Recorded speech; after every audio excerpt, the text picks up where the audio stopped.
Okay, everybody. Hello. Happy Friday. I hope you're all doing well.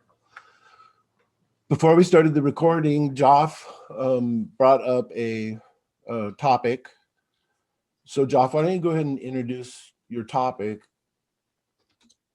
and explain, what you're interested in. Well, it's not an interest, it's a consideration, it's a thought that I just wondered if anybody else is thinking the same way. Like, these discussions are wonderful, as moving forward in remote viewing, the evolution of remote viewing, like what Tom McNear had mentioned, the phonics and the aesthetics and the analytics as being 7, 8, or 9. I don't think remote viewing stagnated. I just, after 30 years of not being on 30 years ago, that was being filtering into remote viewing. If anybody's ever thought of it, or if anybody's ever pushed to see if we can get to these other stages. And that other part of my thing is the future of remote viewing, as far as the leaders and leadership stepping up, because there's a lot of young talent out there, and I think several of them are in this room here, with Fabian and David and Daz and that. So that's it. It's not really a formulated thought, it's a consideration.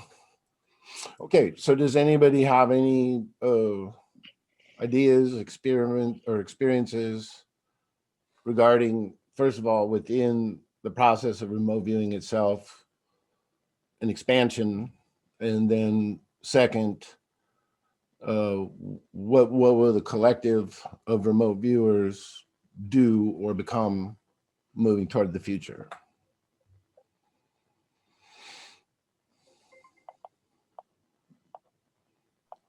I think. Oh, I'm sorry. No, go ahead.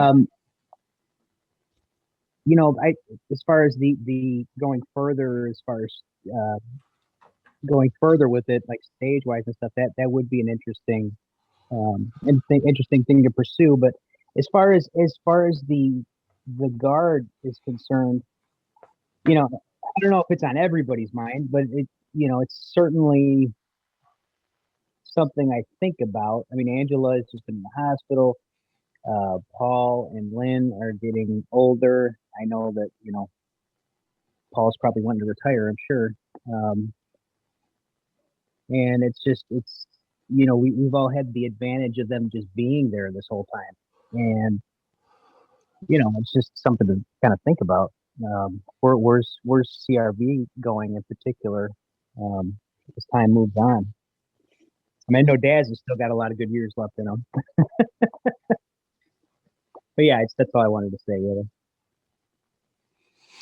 Well, yeah, I myself, regarding extra stages, I would present a question to everybody. What extra stages or what additional experience or what do people want out of it? I mean, what is missing from, if you look at RV as a broad community, there are people having very different methods. SRV, you could say, some of the immersive aspects, people who are doing freelance,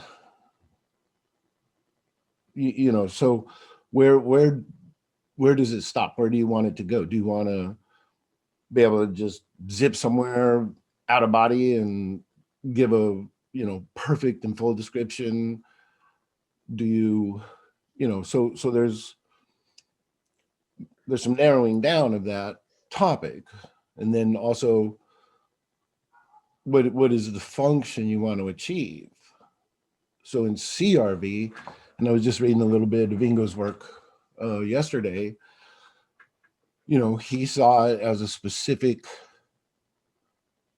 tool in a specific context for a specific purpose, which was to gather intelligence effectively originally for military purposes. So is CRV going to become more, or is CRV for that function, and then something else could become more? Or freelance methods, any number of possibilities seem to be there. So what are people yearning for that they're not experiencing that would cause a movement into, extra stages? And if there's extra stages, do they have to be put on CRV? I mean, you think about ERV, that's pretty immersive. And it's different in terms of how people experience it.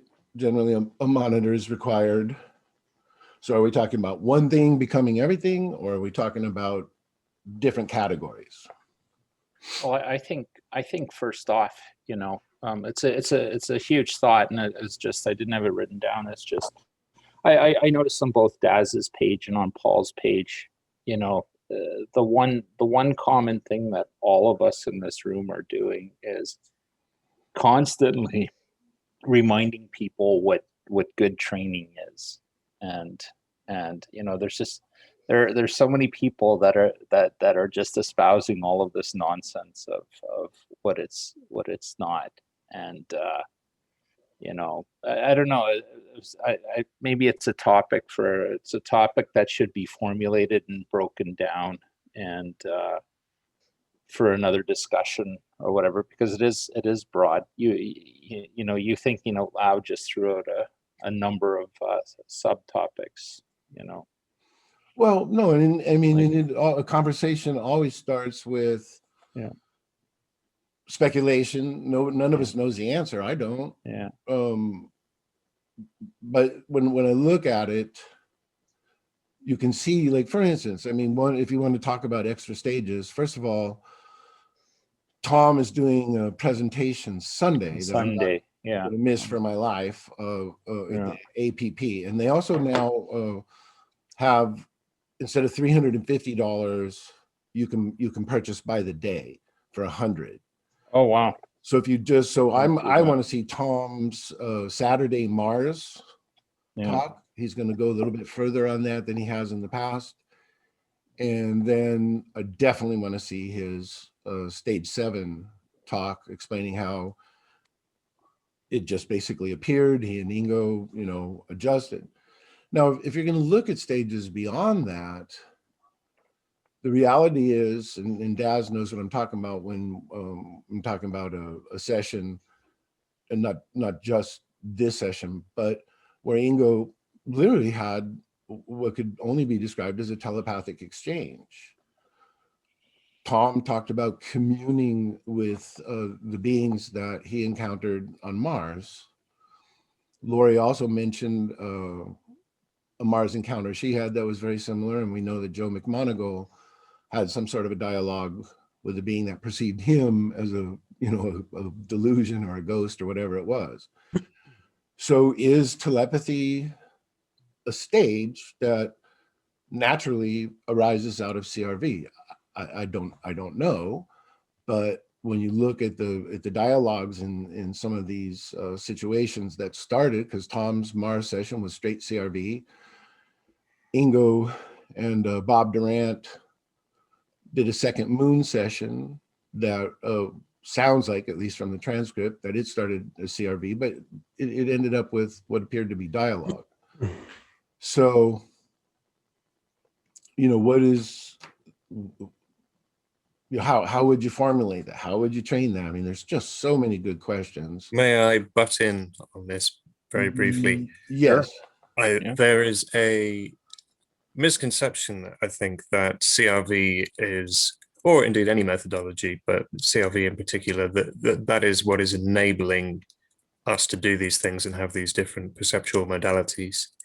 And CRV was designed to make being a psychic teachable to guys in the army. it's not in CRV, so you can't do it, or CRV describes what being psychic is like. CRV describes a really good way to teach people to be psychic. So to say we've got all these other things, I telepathically asked somebody's wife what they wanted to have for dinner 2 nights ago, and I got a hit. It was beans, for the record, but I didn't do a stage 1.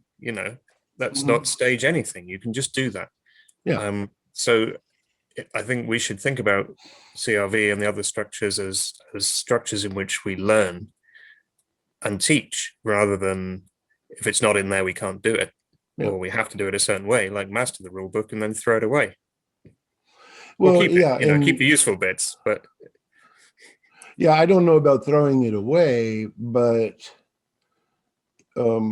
Ingo, in his, I think it was his 2002 IRVA talk, said that he had determined there was 37 different types of telepathy.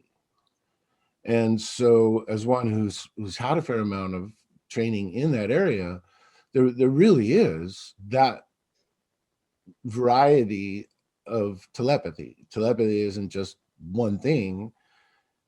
There's there's modalities within telepathy. And you're right. I mean, there's people who are incredibly telepathic or empathic right out of the gate, natural. They never even heard of CRV, and they're exceptional at it. So in that sense, an interview that Ingo had with Art Bell was very interesting, where Art Bell was asking about some of the weird things that happened in the unit. And Ingo said, yeah, when you turn on that switch, it's not going to just give you this narrow window. It's going to open up. And he talked about people starting to perceive entities and different things. The analogy I like is if I look out my window and my intent is to see only the tree, I'm still going to see the grass. I mean, I'm looking out the window now. So as this perceptual window opens, and you're right. I mean, could you call it, a starter package or a training wheel or what have you to get that process going as CRV, and it can go other places from there.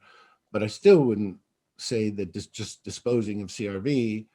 Daz has been a natural psychic. He's had all kinds of interesting experiences. His book, Surfing the Psychic Internet, is fascinating. All of that before CRV.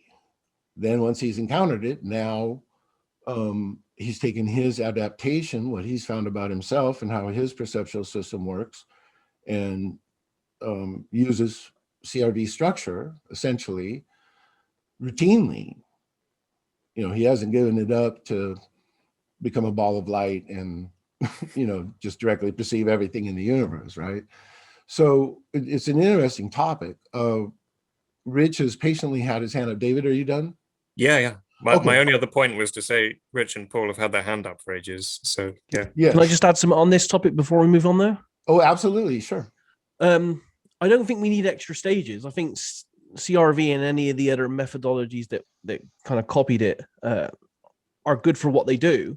I just think people need to realize that when you move out and you start doing operational work, and if your operational work has a theme to it, then you have to realize that your method whatever method probably has to change depending on the specific information you need to get.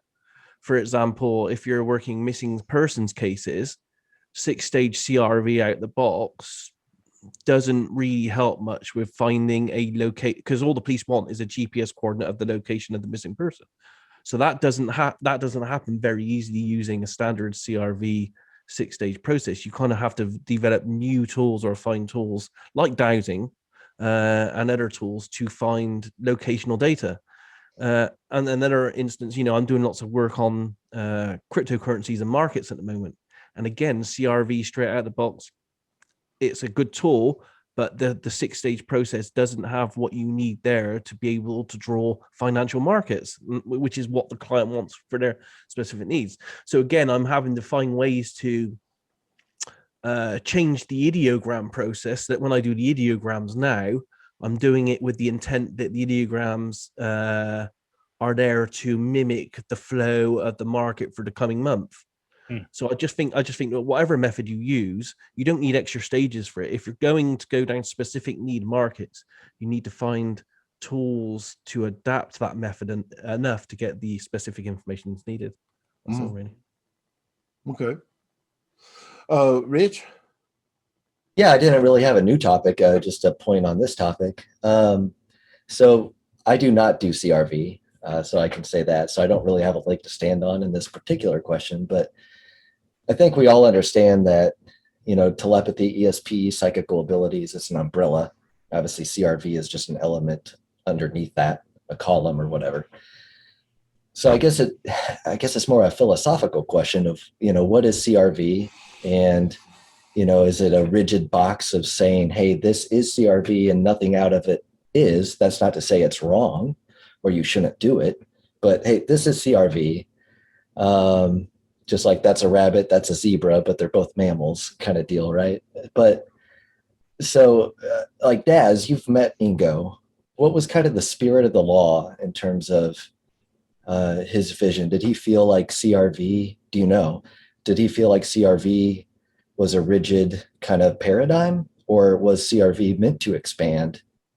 And on top of that, should we have some sort of accreditation through Paul Smith or Lynn Buchanan, not as a police officer on psychical abilities, but just to say exactly what CRV is? And if you do not do that, it's not CRV. Well, good questions. On the CRV thing, though, I mean, I asked and we talked about lots of things, but we didn't spend hours talking about CRV because we skirted lots of different subjects. He was a little bit despondent about the use of CRV at that stage, but from reading his documents and his papers, he was he's very defensive about CRV, especially what he classes as his CRV, how he taught it. Anyone that deviated from that, I think, is would be problematic in calling it CRV. But I personally don't think people deviated from it too much at the moment. It could, now that we're seeing, because I don't know if you've seen the methods map that I did with the generations of people that are now teaching it. I am slightly worried that now that we're in something like the 7th or 8th generation of people teaching CRV, that it might be going through the photocopy type process, whereas each iteration you lose a little bit of detail. So that does worry me that could happen. But there are people out there like Gail Husick who I don't think it's a secret that she owns the trademark now on the words controlled remote viewing. And if you're a person that's not teaching it in a way that she feels is concurrent with controlled remote viewing, she would probably send you a letter and tell you that you can't use the term controlled remote viewing. I don't know how enforceable that's going to be into the future, but there are people with aims like that, which have its true meaning at heart and want to protect it. But as to changing it, didn't the military change it anyway when they started introducing dowsing? That's not a natural CRV stage. As I said, I change it.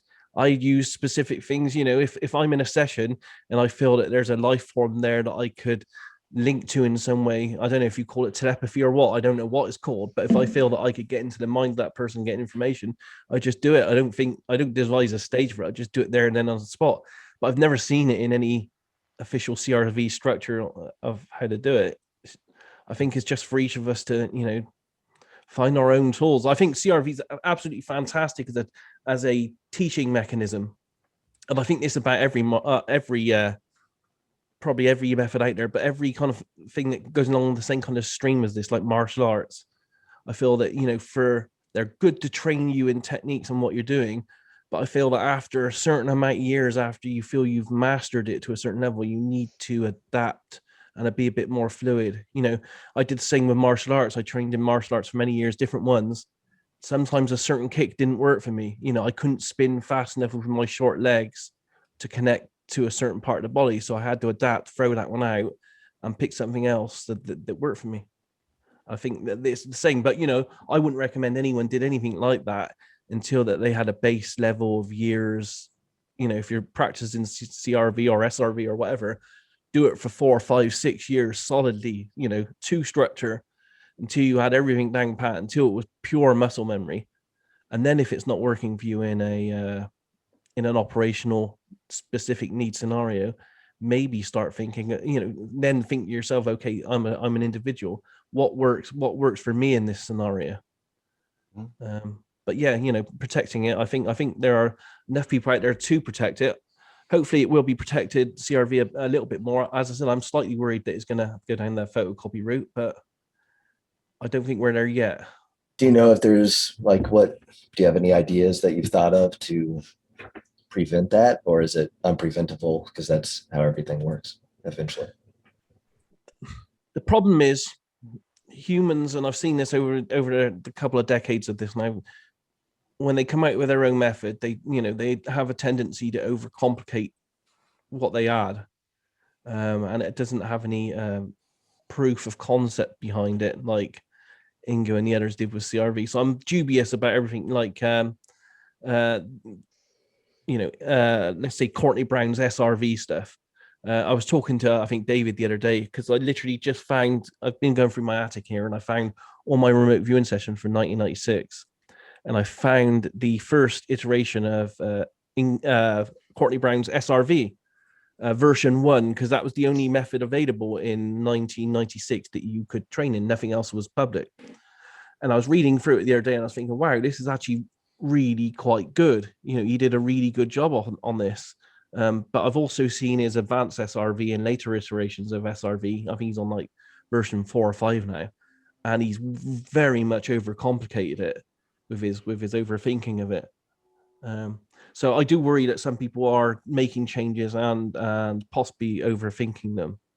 But I haven't seen too much of it. And it's quite weird that we're talking about this, because I literally just been having a conversation with Tom McNair on this over email, over especially the ideogram process and stuff.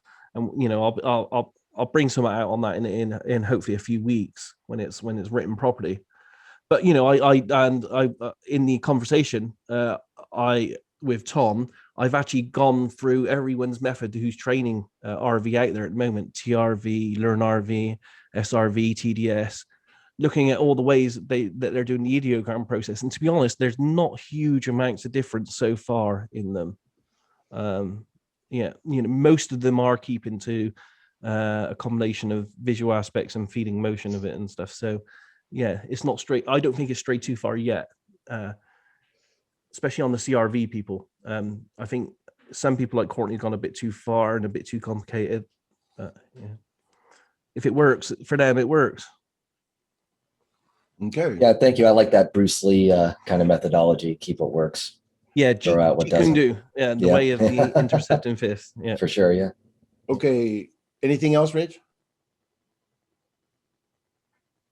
No, thank you. Oh, no. You can take your hand down then. And now, Daz, I didn't see both Ida and Paul Cosby have their hands up. I don't know who was first. Did you see how long Paul's been waiting? I think it's been. I think Paul was first. Okay, Ida, we'll get to you right after Paul. Paul, do you want to pop in? Yeah. Hi, Russell. Can you hear me okay? I'm using a different computer. You actually sound real clear. Oh, okay. That's good. Yeah, I'm using a Hewlett Packard instead of a MacBook. You had asked about where we're heading for this, and I had a number of comments.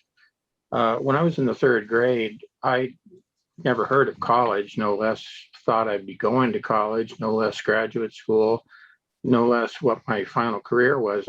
None of that was something I was even aware of, no less was heading for. And maybe CRV is the same. Bill Gates, about a couple of decades ago, wrote a book called The Road Ahead. And in it, he said that the internet, which was quite new back in those days, would initially be dedicated to pornography. And he thought that was a good thing. I'm not sure we quite would feel the same way about what is said after more recent events, but but what he meant was that would help develop things so that it could evolve into something further. And look, we have these Zoom meetings. People don't go to offices anymore. anything you want is on the internet. You don't go to a library. Look how the internet has evolved. And I think CRV and RV and whatever methodology you use is potentially going to do the same. And we started out with military and intelligence, and some of those folks, when they split off, went into missing persons, and then you have the whole Farsight thing going into the extraterrestrials and the history of the planet and telepathy of the extraterrestrials. Yeah, where do we head? I think remote viewing is a natural thing, and we don't recognize it as a natural thing on any kind of collective consciousness yet. So I think that's one of the goals, is that people need to, but how you're going to use it, I think, may be quite individual.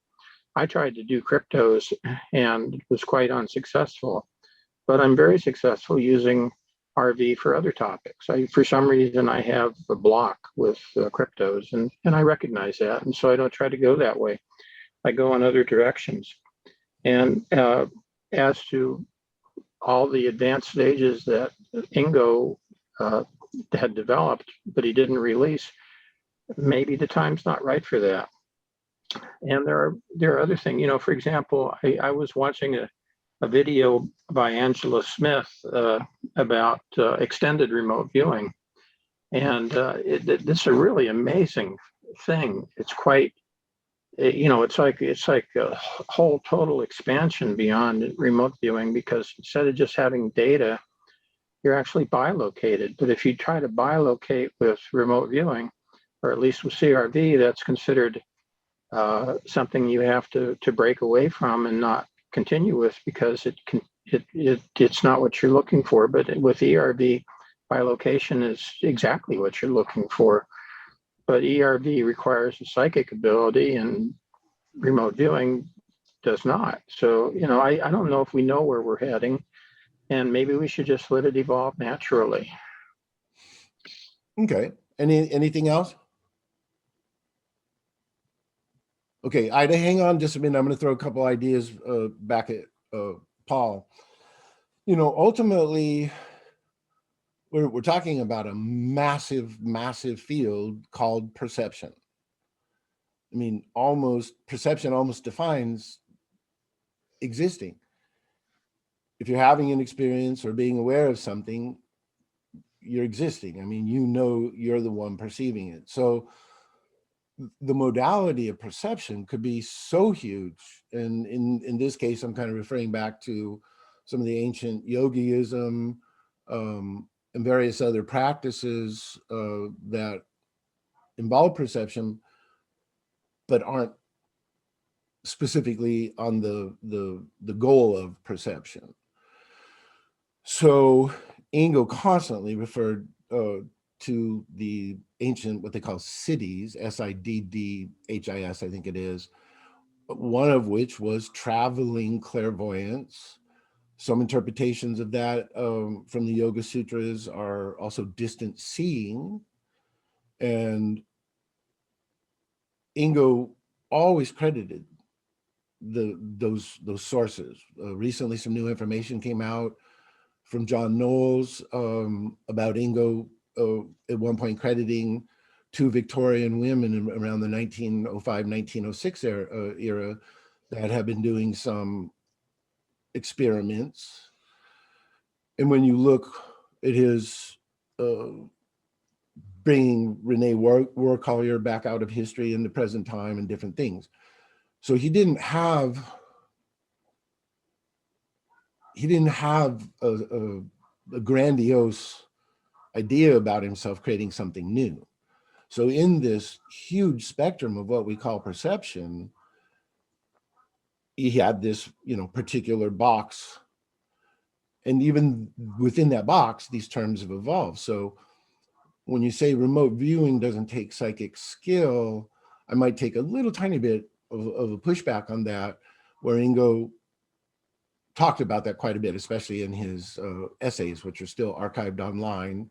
If you go to his current website and click on BioMind, you can download a PDF with like 1,372 pages which includes a lot of his writings. It was his original website. So his autobiographies on there and some other things. And that's a good place to start looking at some of this. But it took a lot of effort there at ASPR, where the term remote viewing originated in 1971. In a separate book, Dr. Mitchell, who was one of Ingo's scientists, talks about how hard he trained. Like, for instance, he had a hard time perceiving a particular color, and he would just go over and over and over and over again until he could start to get that color perceived and out of body, as he described it. Now, that was a term of convenience. Later, in multiple places, he said, I don't even think we're in a body.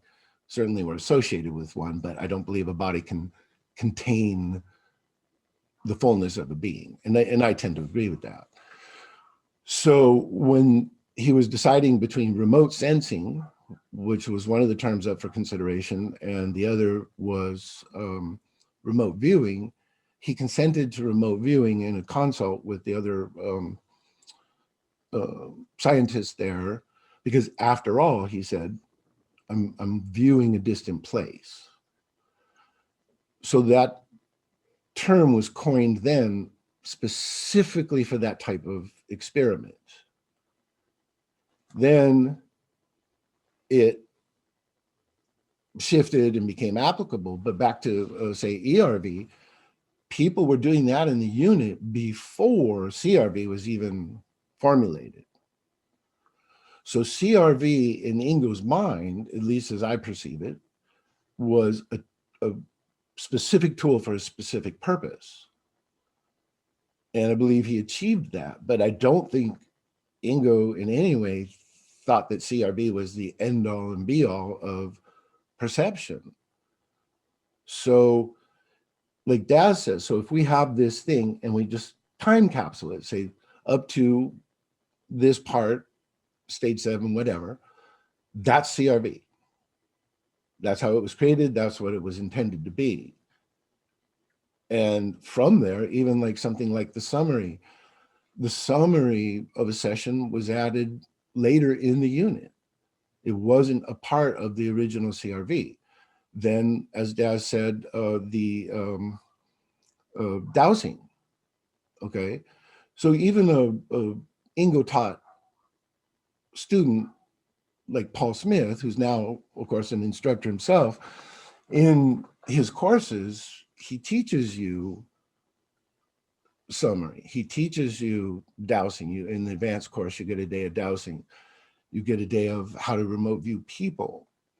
And so these peripheral tools that kind of moved in, well, then all of a sudden CRV itself once stood for coordinate remote viewing and then became controlled.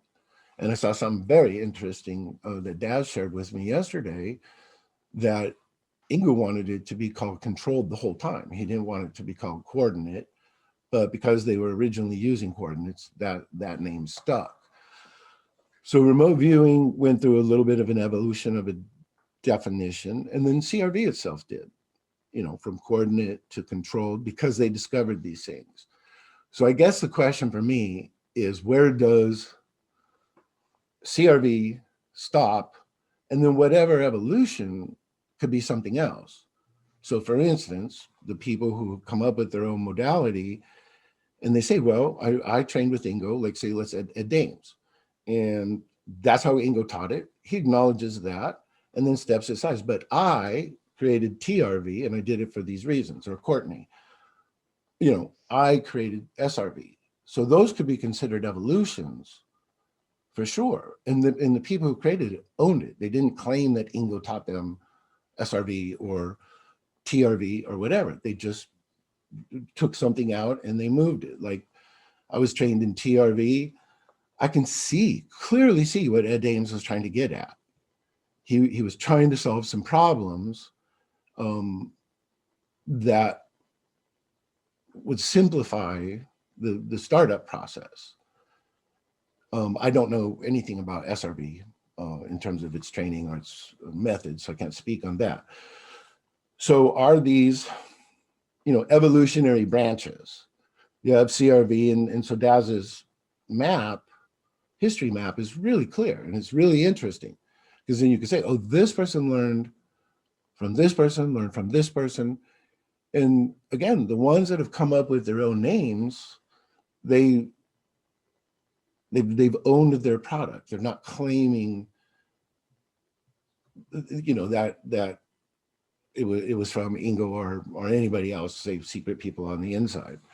So I think when we look at this, where Daz's map, if you look at it, you've got this big core, and then you can see these things coming off, and it's not dissimilar to an evolutionary chart where you look and you see this species and then this thing and that and so forth. So I would have to say it's the field that we call remote viewing is evolving. But do we have to call everything CRV? Do we have to change CRV? Do we have to evolve CRV or add stages to it? I would offer not. And the reason I say this with Daz, and people, they know me as obnoxious about this topic, and it's fine. I do it on purpose. It's not a personal issue, and I'm getting nothing out of it. In fact, generally I bring more problems on myself than anything. I think we're honestly at a point where maybe 2 years or 3 years from now, someone's going to be saying they're a remote viewer, and then the next thing they're going to say is Ingo who? And it's not like anybody, Ingo wouldn't accept any kind of, worship or being a cult leader. He would poo-poo all of that. It's not about that. It's like, what if I started a forum called E = MC squared? And I dissociate that entirely from Einstein. And then I dissociate Einstein from the other physicists that he drew information from that coalesced. We couldn't take E = MC squared and pretend Einstein doesn't exist. It's history is important. And Ingo drew from multiple sources. Each of those people before Ingo drew from multiple sources. So at this point in time where CRV was created, you can see this phylum of all these different species coming there.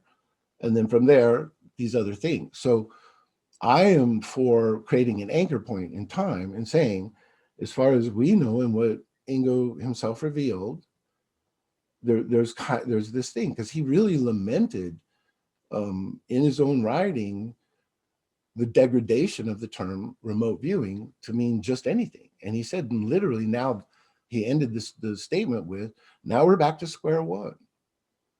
So the distinction and the uniqueness and the recombining of everything, he had so many influences and studied so many things and was just relentless about knowledge. And you look at his letters, he's communicating with the top experts in the world in almost every field.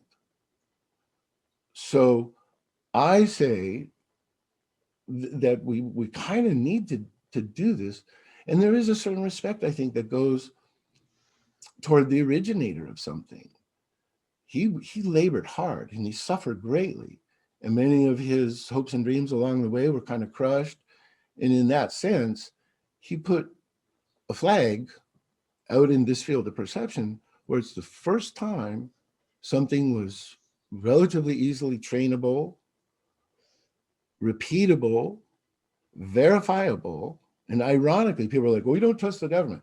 But if the government hadn't validated CRV, it wouldn't have the same credibility. That's why people, responded to it the way they did. So me as a person who just, probably some average psychic abilities could come, struggle, and still, be on a major learning curve. But the training and the process of doing it, it's changed my life and my perception. So it works, and it works for that. Now, is that a diving board for other places? It could be. I just want people to consider, what do we want remote viewing to mean nothing? And do we want CRV to still call it CRV and then twist it into a different bundle?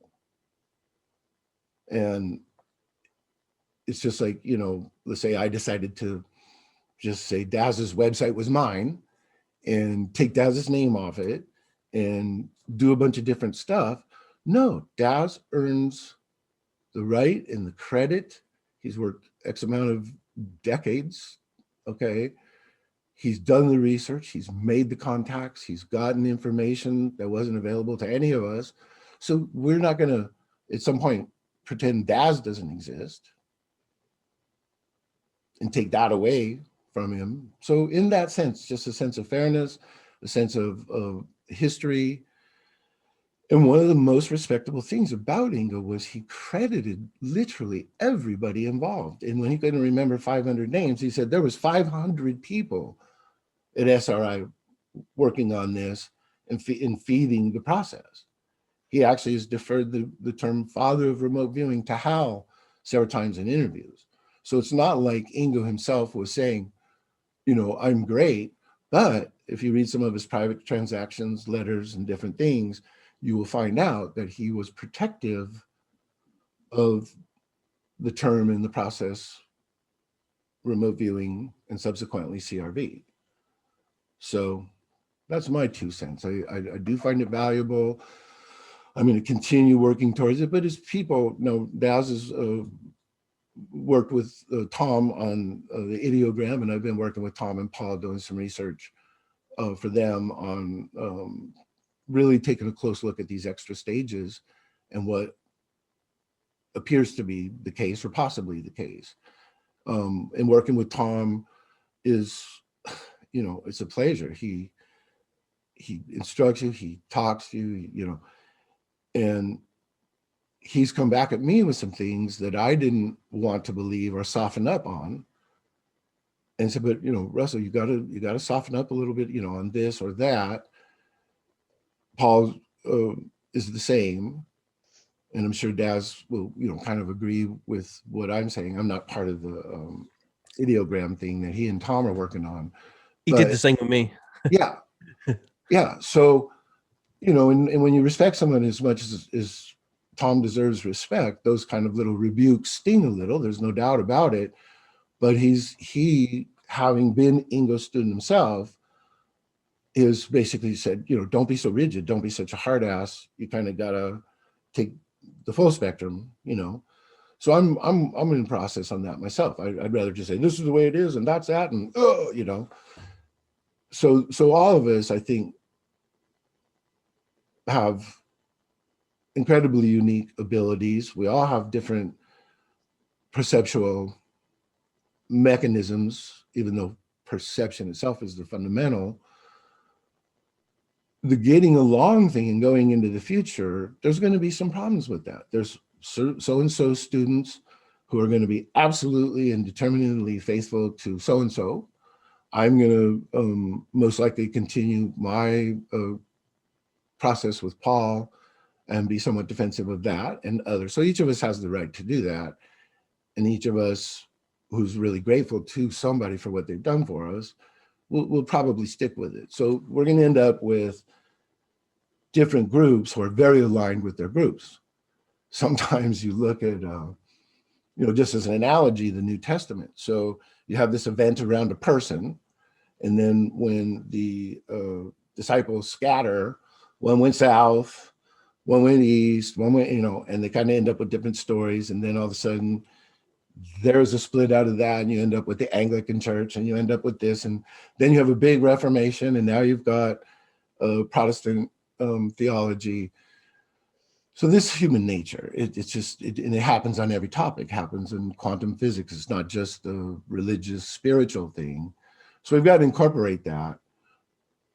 But I do think one camp of people need to be a little bit protective of that creation in that historical time spot. So there. Now, I'll try to make that my only tirade today, but I can't promise anything. All right, Ida, you've been incredibly patient. How about if you jump in and offer your opinion? Well, thank you for the compliment, Russell. I was a kindergarten teacher and developed that skill many years ago.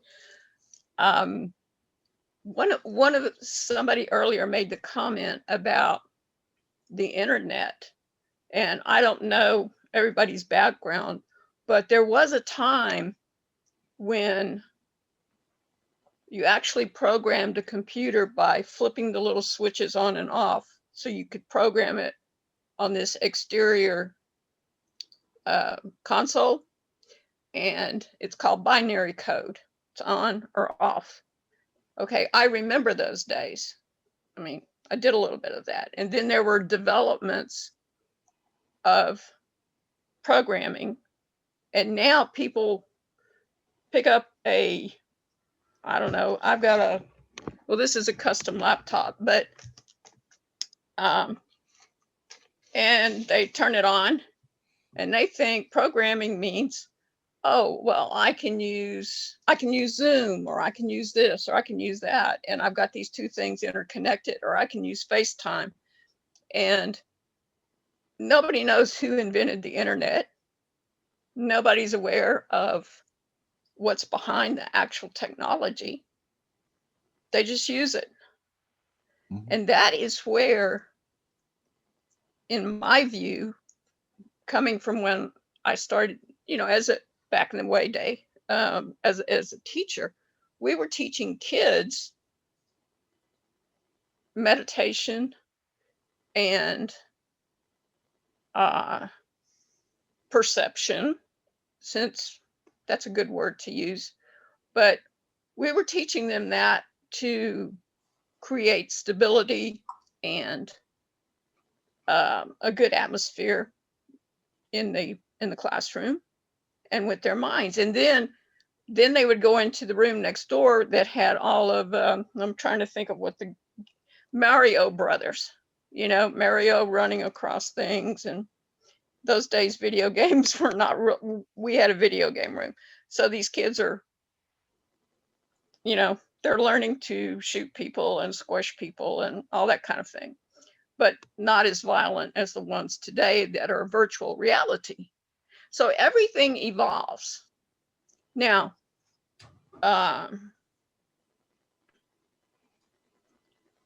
if we're going to use the technology, I mean, which is what we're talking about. You're talking about CRV, and that is one technology. That is one structural technology. If we're going to use that for its designed purpose, which was intelligence gathering, I mean, the military is always on these things. I don't care which force it is, whether it's Mossad, KGB, or our military, whatever. There is a technology for that. And it has, it's just, that could be, well, you said somebody had the trademark. I can't remember. It was a woman's name. I thought Lynn Buchanan had it. But whoever has it, do they also own the structure, the actual technique, and do they license it out to other people? Because that's the only way to maintain that that control. Somebody has to license it. If you want to, if you start talking about accreditation, then you have to have a way to not only have a structure, but certify the instructors and then maintain licensure on it. And that hasn't been happening. I mean, any of these technologies, it's just like, I mean, these practices have been around for millennia. I mean, it used to be the shamans, and they had a training school, and you became a shaman and you did all these things. But now, and it's really funny because none of you can see me waving my hands here like I'm directing an orchestra, but the issue that I'm experiencing with all of this is that in this definition, it is a very it's a structure, it's a technology. Is it, I don't care who owns the trademark to that name, but is that structure copyrighted? Is it trademarked? And who owns that? And that preserves CRV. And then you have these others. I mean, Daz, do you own your, I mean, do you actually have it trademarked and the structure copyrighted? Then you own it. And then you license the people who teach it. We're talking about two different things. Anyone can own a trademark. Lynn, I think, first trademark controlled remote viewing, and he's passed that now to another remote viewer called Gail Husick from the Husick group. She now owns the trademark for the words controlled remote viewing. But if you're a creator of anything artistic, you automatically own copyright, and Ingo owned and retained the copyright for the entire controlled remote viewing method, even though he subcontracted and sold it through SRI to the military. I think Russell can confirm this, but there are multiple documents and contracts with SRI all indicating that Ingo owned the copyright for controlled remote viewing. And since his death, I can only assume that if there were a copyright, it would have gone or transferred to his estate. But I don't believe they are interested in any way in protecting a copyright on that. Not from my discussions with them anyway. They seem to think that they seem to think that we should get away from CRV now, and Ingo would want us to move in our own directions and stop arguing about it, kind of thing. But we'd have to get them to confirm that. But I don't think they're in the mindset that they'd want to enforce the copyright in any way. But I don't. Well, I mean, there's a big, there is a tremendous dispute in the artistic and creativity worlds currently. And I mean, if you've written a book, you know that you get royalties and residuals on anything that's done. That's why I'm asking, because when you talk about preserving CRV, the structure of how it's defined, who has the copyright, which is like 50 years after their death, it goes away unless somebody renews it. Then there's you're limited. I mean, you have to maintain that structure. You have to license it out to people, and you have to, so somebody would be setting up a board to determine, is this person capable of delivering this? Because like everybody has said very kindly, I really appreciate how kind everybody has been in pointing out that people are aging out of the, toward whatever you think is going to happen in the future, but that there are young people who are coming up. And yes, Daz, I would include you in that too. But the whole point of it is that as people, as you say, age out or move on to another stage of being life, who's going to maintain quality standards? I think everybody is tiptoeing around that. Who's going to do the quality assurance on this? I would like to stick my oar in on this, if I may, draw a comparison. David, hold on 1 second. Daz, run the show for a minute. I've got to run upstairs. I'll be right back. David, go. Draw a comparison with another field, which is kind of a mixture of technical and intuitive. And there's not the sort of thing that you can do a multiple choice quiz on and say, I passed the exam, I'm a remote viewer, which is psychotherapy, where there is a kind of combined approach. Nobody is there trademarking, well, maybe they are, but it's not like there is the one way to do it and everything else is kind of less good and there's a trademark and will sue you. It's kind of like martial arts, where you would be trained and supervised by somebody and learn something well, and then you're kind of at some point considered to be capable, and you can go off and invent your own stuff, study different schools. But then in tandem with that, there are certifying boards which will make sure that you have some qualification whereby you know the general history, you've got a breadth of knowledge. So you can say, you know, I'm a remote viewer or I'm a psychotherapist or whatever you are. And that can mean something, but it doesn't mean you have to do everything the same way and kind of be part of a cult. And I think that that's a more appropriate model for maintaining quality in RV than to say, we're going to trademark this thing and everybody has to do it exactly the same way and it's our way or the highway. You know, we could have something where it's like, you do have to know who Ingo Swann was and where all this stuff came from, but you can show us that you can be a competent remote viewer and then you can go do your own thing. And if you come up with something better, then by all means teach your students. It's all good. You can still call yourself a remote viewer and have the certificate on the wall. Stop fighting. Anyway, that's my soapbox. I guess the issue is how far can you deviate from an original technique but still call it that technique, you know? And I guess this goes across everything, you know, even martial arts. How far can you training a form of karate or kung fu, change it up, mix it up, add things of your own that you've learned somewhere else, but then still call it the original technique that you initially learned? I think that's the issue. That would be the contrast between remote viewing as a whole and controlled remote viewing or SRV or TRV or all the other things, you know, because there's stuff, if you say I'm a remote viewer, doesn't necessarily mean you're a CRV or a TRV or anything else.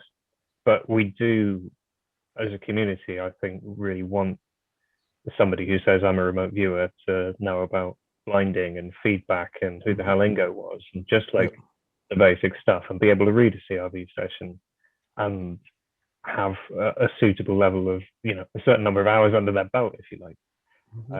But we don't require them to do stage one in a certain way. We require them to know what the hell we're talking about and get results, and have students who do the same.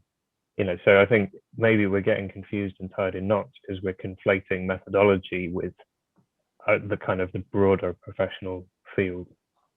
Anyway, really, I'm totally done soapboxing now.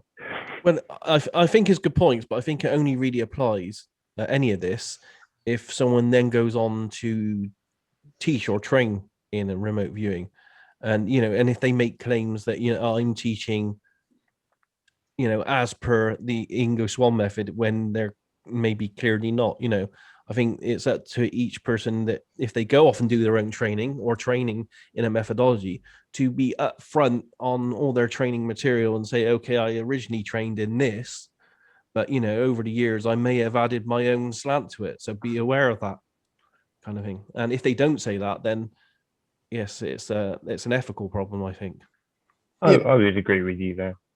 To go back to a couple things Ida said and Daz implied, it's crystal clear that Ingo was the sole proprietor of CRV. I mean, there's numbers of government contracts that specify that. That was to the point that he would have his students do notes on one color of paper, essays on another color of paper, their daily report on another color of paper, pink, white, and yellow, so that he could look in their folder, and he had the right to not even let the students take the materials out in public. So there's no question. Now, the history of the trademark is this. Lynn Buchanan trademarked it in 2010. I believe, if I'm not mistaken, one is only able to hold a trademark for 10 years.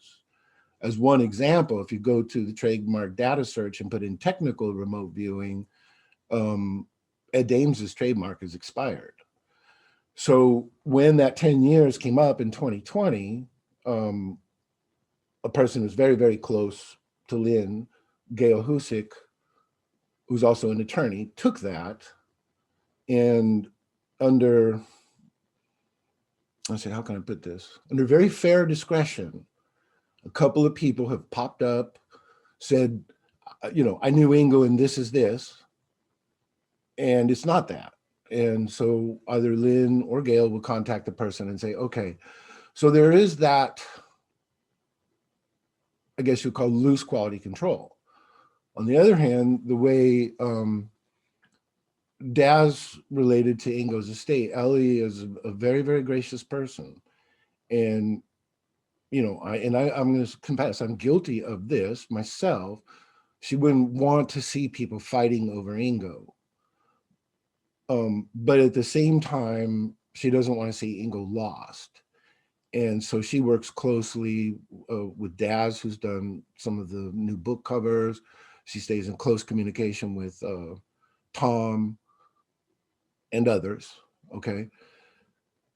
So there's a loose dialogue going on where she doesn't, because she realizes, you know, Ingo pursued a couple of them, and I found like that he was really involved in Avatar.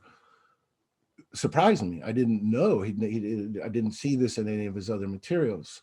So she knows he never stopped his exploration of many things. So she doesn't want people confined. She doesn't want people fighting over Ingo.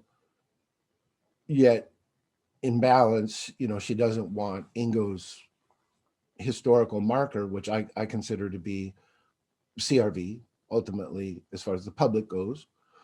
Other things he may have done privately, astrology, all these other things. But that one thing stands out as unique. It's the first time in human history that something like that was put in place with an actual protocol that could be verified, that could be repeated, that could be trained. So that's a unique thing. And maybe sometime in history, when people look back, they'll see just how life-changing it is for tens of thousands of people. The Reddit group has 30,000. This forum has 10,000. This, that, the other. How, and then over the years, how many people have come and gone, or you know, we don't know. But I'm guessing you could probably fairly say, you know, 500,000 people over the last 30 years have had their lives changed, and that would include. You could even expand that number if you included people who had their lives changed by one of the derivatives. So it's a huge impact, huge, that so many people discovered that they're not locked into time and space as a body. So I know myself, I know others who had a, you know, spiritual or a consciousness awakening, whatever, because of CRV and you know, the overall body of work Ingo left behind. So it's a little bit complex. If the estate wanted to take this issue up, I'm sure legally they could say, look, you know, we got this, and if you're not doing it Ingo's way, so they've chosen not. And like I say, Ellie's a very gracious person, very pleasant to deal with, very, very fair. Where I'm a hypocrite is I am going to continue a little bit of arguing to establish some things that I believe are factual. When I'm corrected, hey, I'll be the first one to say, I stand corrected, I apologize, I was wrong. I'm not into being right, I'm more into just seeing this time capsule, this moment and this person preserved literally right now. In fact, I know it just happened not too long ago. Someone's teaching remote viewing and they've never read anything of Ingo's. And that was like, what? You know? So Sasha has been very enduring over there. Oh, I'm sorry, Ida, were you done with your comment?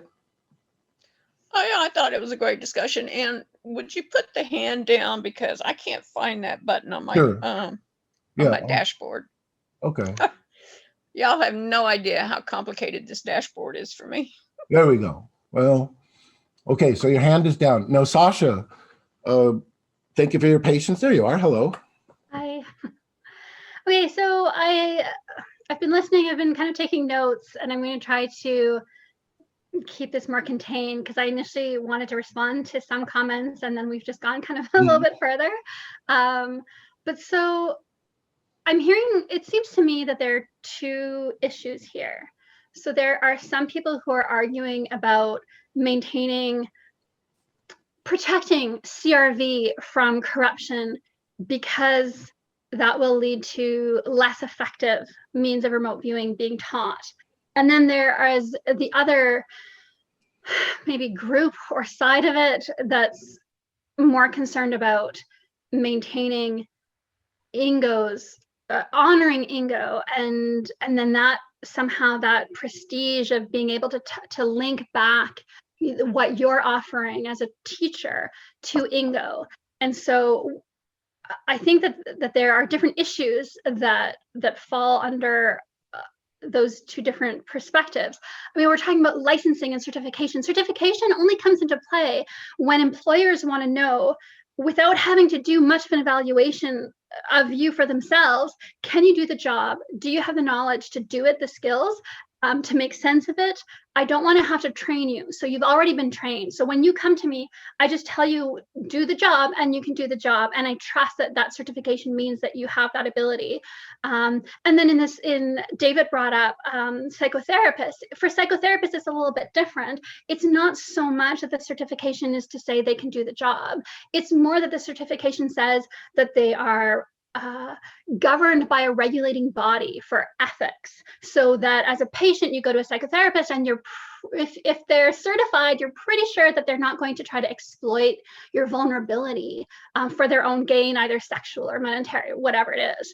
And so it seems to me that if you're concerned about the money that's being made as an RV teacher, then you're concerned about licensing, copywriting, you're concerned about certification because you're charging high prices for something, and you don't want anyone to undercut. And that's another thing, we get certification in psychology because we don't want anyone going out and saying they're a psychologist. We want to kind of regulate how much they can charge, because otherwise people will undercut you. Someone can say, oh, well, I'm going to help you with your problems and I'll only charge $10 an hour. And now all of a sudden the person who paid $70,000 for their psych degree, now they can't charge the $120 an hour that they want to charge to pay off their student debt. And so I think that there are these and remote viewing training is so expensive, and I actually think it's absurdly expensive. And so there might be this view that emphasis on we have to protect this. Is it because you're wanting, not anyone here, but I'm just wondering, is there an element of it that's wanting to protect the ability to charge those prices? Because if anyone can teach remote viewing any kind of bastardization of Ingo Swan's version, then they can also do it for $50. I'll teach you remote viewing the way I do it, right? And so then that undermines these people who are charging $3,000. And I really think that rather than be so concerned about, is this the version that Ingo Swan developed? And can I trace my history back to his training somehow through my training genealogy? We should be more concerned about the outcome.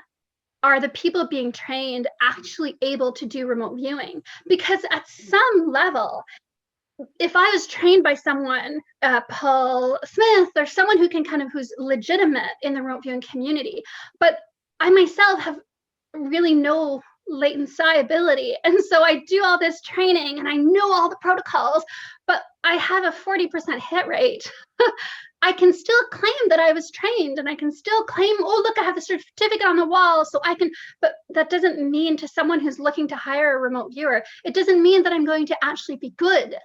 And someone else who has maybe extremely high latent psi ability, who maybe was trained by someone not within the clique, the in-group who we know is descended from Ingo, they might be able to take that person, teach them flawed version of CRV, and that person might still outperform me, right? Mm-hmm. And so for an employer, for someone who's looking to hire a remote viewer to help them navigate the cryptocurrency markets, they're better off hiring that person than hiring someone who has a certification saying that they were trained by Paul Smith, because what matters is how good you are. And so I think we have to separate that from how good you are as a teacher. And even that, again, if you're teaching military men who maybe are more reductionist materialists, let's say, maybe atheists, maybe pragmatists, the approach that you need to use to teach them to do remote viewing, like you were saying, Russell, that for you it was kind of mind-blowing, this idea that there's more than the physical body. So for that population of people, scientists, military people, who maybe have that understanding of themselves in the world, maybe this very pared down clinical approach works best and gets the best results. But we can't generalize from that for the general population, that's going to produce the best outcome. Some people might do better if you incorporate, and then you rub the crystal on your forehead before you do your remote viewing training. For some people, that placebo effect might enhance their outcome, might actually allow them to do better. The placebo effect is extremely powerful. And so the rituals, the tokens, Daz was saying, people are adding all these unnecessary bells and whistles. And I agree, I don't think that that's optimal, but I can see that for some communities, it makes it more inviting. It makes them more interested in it. If you just say, we're going to come here and we're going to fill out this chart with our different sensory input, for them, they're not interested in that. So they're not going to pay $3,000 to learn how to fill out the charts of their sensory impressions and sit it and you have the columns and rows. That appeals to me. That appeals to a lot of you. But for some people, that's just a turn off. They want the crystals, they want the incense, and then they want to have the ritual experience of it. And for them, as long as the outcome is good enough, then I think that maybe is where people are going to focus more on. And it seems to me that the people who are guiding the direction that remote viewing is going in, who are concerned with licensing and who are concerned with protecting remote viewing and CRV in particular, I don't know that, I think that might be working at cross purposes with sharing this to a broader population. And I could be completely wrong on this. I'm just putting it out there for consideration and discussion. Well, no, it's a great consideration. In fact, last week when you spoke about something, I really enjoy the way you think, and your enthusiasm is contagious. A little history here, and Daz, if I missed something, fill in the gap. Originally, Ingo had supported and endorsed Ed Dames as an example. Then, not because necessarily, I don't know who, so I'm not going to mention names, but then Ingo himself saw some abuses and made a decision that people who were charging for remote viewing were not, and this came out through the family, were not going to be welcome in his life memorial documentary film, okay? As a little side note, Ingo himself charged a couple of civilians for their training, but he had the right to, okay? So on the other hand, by inference, Ingo knew Lynn was teaching, Ingo knew Paul was teaching. I mean, Paul has, hundreds of hours of, maybe a couple hundred hours of phone recordings, video interviews, all kinds of stuff archived toward the end of Ingo's life. So Ingo would still answer questions for him and this kind of thing. So in one sense, he even had a mixed thing. He saw the financial abuse or the exploitation, and even Paul and Lynn would be technically limited by the moratorium he put out, yet he remained friends, stayed in touch, offered assistance, explanation. So there's kind of a fine balance. I personally don't think there's any possibility of any organized certification ever happening. It just can't be done at this point. So the issue is not so much having students certified, it's somebody going out and falsely representing Ingo. And they're getting contacted very politely by either Lynn or Lynn and Gail, and they work through a situation and they say, okay, could you just not call it this? And apparently people agree and they call it something else. And I can name 2 examples, which I won't. Now, you've made a brilliant point. It's product oriented. If I came to you, and this has happened to me, okay? I sat in a psychic detective training with Pam, and a person would turn in their homework, and then Pam would reveal the feedback.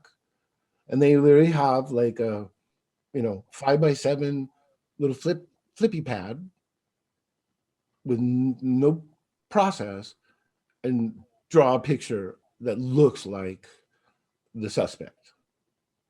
I, on the other hand, turned in 14 pages of a CRV session that was just not useful at all. So it is product oriented. So in my own case,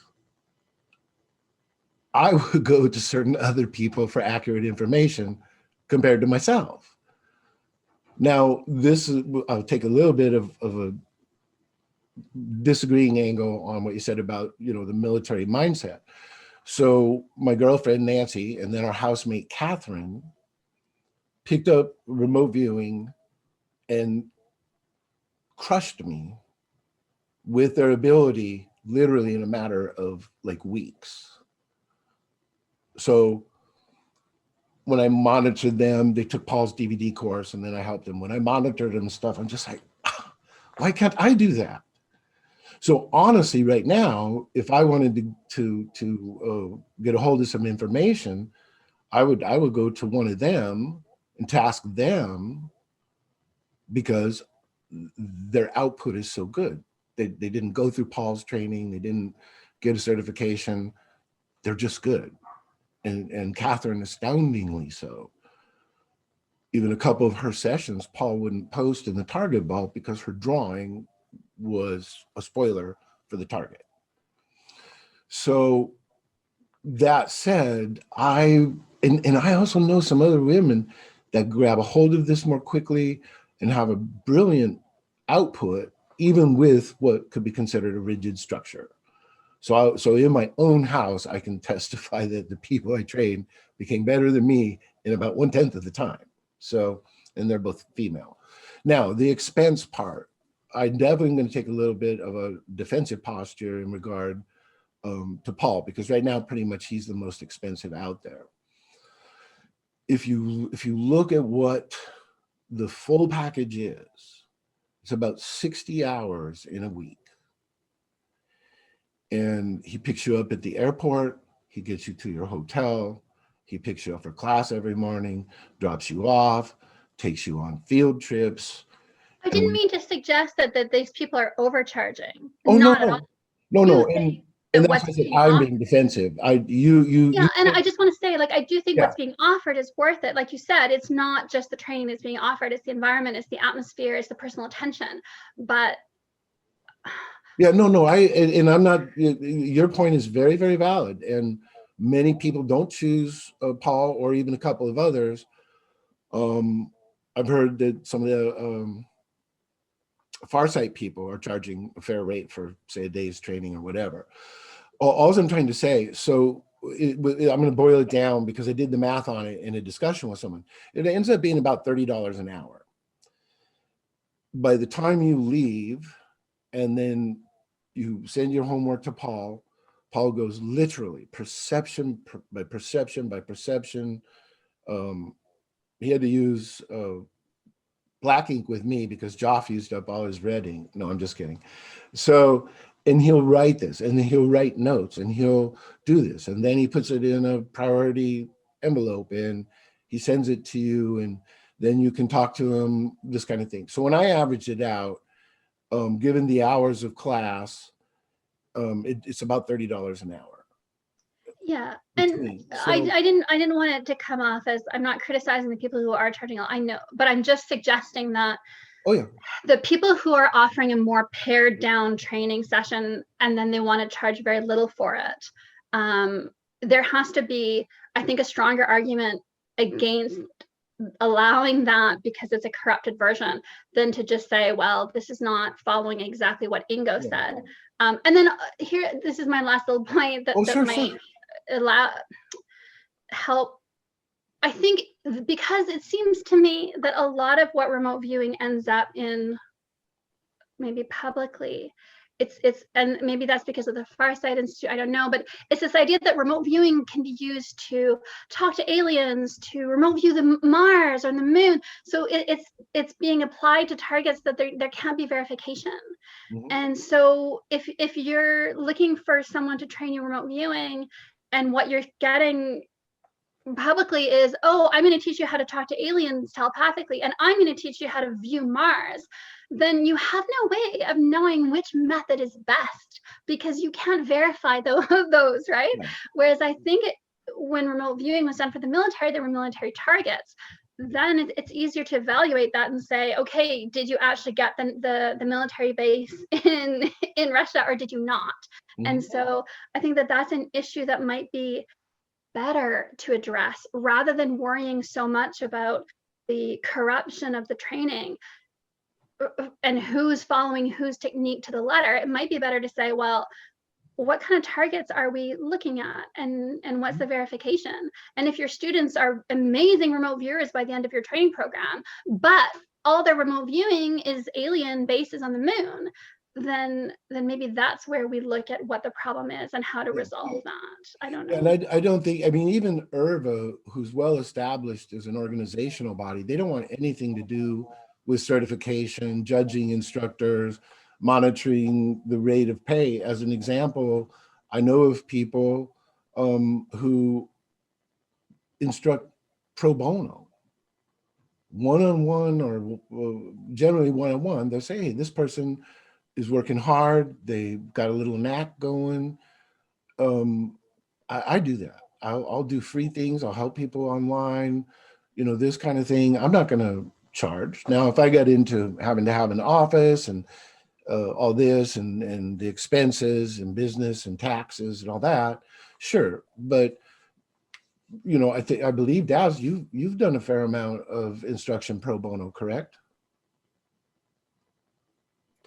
Yeah, over the last 2 years, I've trained 4 people because I only do 2 a year. In fact, one of the people I've just started training is quietly listening in, and I'm training her for the next year for free, Right? Because she has talent. Yeah. And so Thank you very much. Is talking about me, Russell. I'm Dimi. Oh yeah, hi. No, I recognize your voice. I'm very happy, and I'm to the moon and back of the joy of being trained by Daz, because I dreamed of it since a long time. Well, so I'm very happy, and it's very good. It's a very good teacher, and he's doing for congratulations. free. Yeah, and congratulations. I'm Thank you very so much. happy Thank you very for much. you.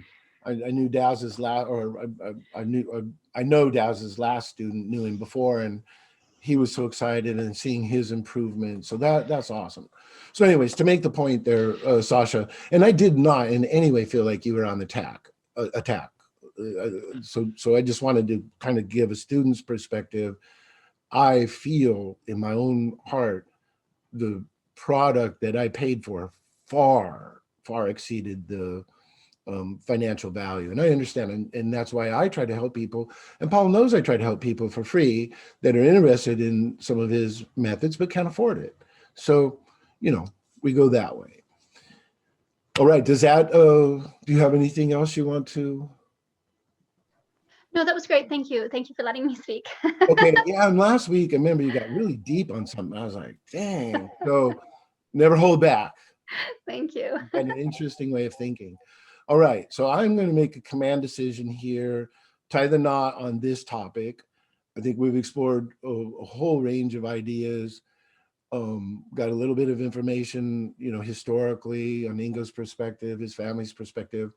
I personally don't see where there's going to ever be a monitoring body. It's going to be what it is, and it's going to be up to the integrity of the people that do it and word of mouth. So obviously if someone says, I met some guy at the mall that's going to teach me remote viewing, or Daz Smith's going to teach me remote viewing, all the hands are going to go up for Daz. And that's kind of probably just going to be a community ethic loosely agreed on. So with that topic ending, what I would like to do is bring up David Powell's topic, because it's a good one. And people had asked about monitoring last time, and I put up, this is the only full publication that I'm aware of, and it's Lori Williams and her book on monitoring. So it is a bit of a confusing topic. And David, do you want to be more specific in terms of clarifying what you wanted people to discuss? Yeah, there's somebody, there's a person on Facebook that I often kind of get into it a little bit with. And she was kind of bashing monitoring. And I just would like if you could describe a little bit about the benefits of it, and how it can be used properly, beneficially, especially with the good experience monitor. Because that person, I think, has the impression that a monitor is there to tell you what the target is, Right. or to like overlay the target to you. Okay. And I think it's painting kind of an ugly picture of it. Yeah. Daz, do you do like online monitoring when you're training people? Sorry. Do you do Well- online monitoring when you're training your students? No. No. I've never been monitored myself in 2.5 decades over. I don't, that's not my approach. I don't believe in it. Okay. So I'll throw my perspective out. Joff also was monitored. And so Joff, if you have anything, jump in, please don't be shy. We'd love to hear from you. So if something I say leaves a gap or you want to back it up, do so. Yeah, for sure. Roll. Okay. So no, there is some confusion in two. There's actually two terms. One is monitoring, which was for training, and then the other was interviewing, which was for operational. In interviewing, what we typically call the monitor, but the interviewer should be blind to the target for operational. In monitoring, when you're a student, the monitor knows what the target is.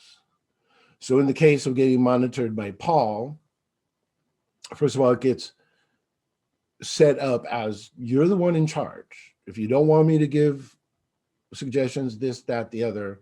So the viewer is placed in charge.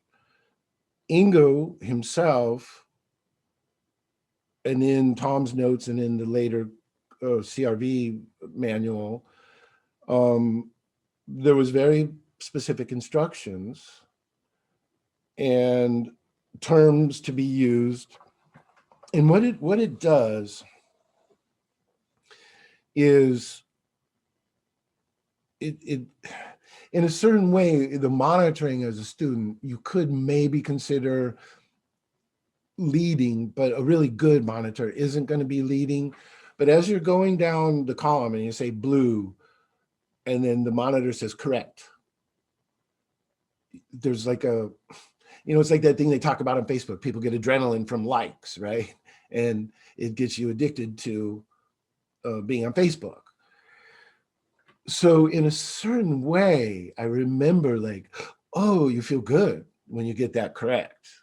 And then you go down and then you hit one. Now, the way they trained it was if you got something wrong, nothing was said. There was no negative, no punishment, no nothing, just silence. So you're like blue, correct, red, correct. And you're, and then watery, oh crap, silence. So there's, probably at some level a Pavlovian response, but remember your perceptual system has to be trained. It's used to just running amok. The mind is wheeling away and you're just looking here, it has to be trained and honed in. And that was one reason that Ingo drove his particular training of CRV, which at one point he said should be a minimum of a year. And another point, I think he said 3 years. It's you're building neural pathways, literally. Your mind is getting a certain programming, but your brain is actually getting physical changes.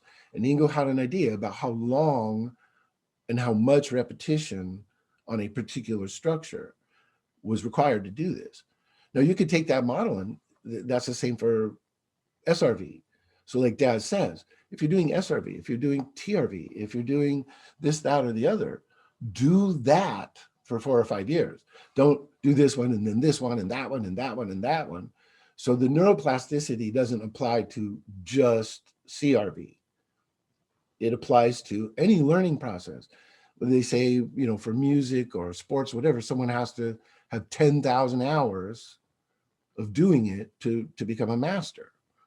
So I think Ingo was well aware of that principle and had some of his own ideas. Now, when you get to a point where, as a student, you just freeze, your pen just stops, your mind stops, and you're like, oh no. They could say, would you like a prompt? Sure. Smells. Oh, that's right. So until you get the habit of thinking about, you know, let's say the basic 5 senses, and the inquiry, making an inquiry of the target, what are the smells there? What are the sounds? What are the tastes? I mean, Paul would actually like have you stick your tongue out like you were tasting the target. And strangely enough, sometimes you get a response. So these reminders. Now, once the training wheels come off, you don't necessarily need monitoring. But say, for instance, what's the guy in France that has the big remote viewing company? Alex Champion. Yes, okay. He has all of his, he monitors all of his viewers for, or interviews all of his viewers for sessions. Now, when we got more towards advanced, and so now we're alternating between Bill Ray, who was very well known for his ERV abilities, very well known for his CRV abilities, was in the same class as Paul with Ingo. And you sit down with him or Paul, but I'm going to speak of Bill now, you know, it's intimidating. It kind of, you know, gets your nerves up. It's like, oh my God, I'm, you know, sitting down in front of somebody who knows what they're doing, and I'm going to look like a moron and blah, blah, blah, blah, blah. So it helps you get over some personal inclemencies to be working with these people. And if you're going to fail, you're going to fail in front of somebody of some caliber. Now, excuse me, over the course of basic to advanced, you get a gradient of aesthetic impact. So towards advanced, you might get some targets that will generate some emotion in the viewer. So I had one where, you know, I've told the story before, so I'll keep it short. I basically just started crying. So now I'm looking across at Bill Ray, who's truly, you know, a soldier for many years and a man's man kind of thing, very sensitive and thoughtful guy, but I'm just saying persona wise. So you've got this whole crying thing going on. All of a sudden he says, Russell, it's okay. Set your pen down, you know, stand up if you need to. If you want to go outside and get some fresh air, and he had me declare a PI break or an AI break, sorry. And consoled me. It's okay. It happened to all of us in the unit. There was times where things we looked at were just, you know, unhappy. Ingo was very traumatically impacted himself by a site which was an underground chemical experimentation on human situation. I believe it was in East Germany at the time or something. So it can happen. So by having that coaching and by having a weird reaction and then having someone there that understands it and helping you train through it, it's useful. I mean, monitoring, I wouldn't trade monitoring as a student for anything in the world. Daz, on the other hand, he didn't have it, or he's not, or he says he didn't have it. So if you, right now, we're going to select somebody to remote view a problem for you, would it be me or Daz? Okay, I know the answer to that. So I am monitoring, and again, it's one of these things, you could be certified, but you might not be that great at it. This is product oriented. But the value of monitoring, Ingo was very aware of. Tom McNears told a couple of funny stories about monitoring. Ingo wrote a really interesting thing in his BioMind website about trying to get around the problem of telepathic overlay from a monitor or an interviewer. And there's some interesting stuff. And ultimately, the optimum solution to at least reduce it, maybe not get rid of it altogether, but to reduce it, was the viewer is in charge. The viewer is in charge, not the monitor. What they found was if someone believed they were being subservient to a monitor or an interviewer, that they were more likely to take data from this superior person. So when they put the monitor interviewer down and put the viewer in charge. So as an example, with Angela Thompson-Smith as a monitor, she would always ask permission. Would you like a prompt? Would you like a movement command? And sometimes I would say yes, sometimes I would say no. And at one point I said, okay, I don't want to hear correct anymore. I'm going to go through S2 and see what happens at the end rather than, so there's a time where you just feel like taking the training wheels off and going for it. Anybody who hasn't been monitored that's discounting it without any kind of knowledge of remote viewing, I would think is missing the point. The monitor is not leading you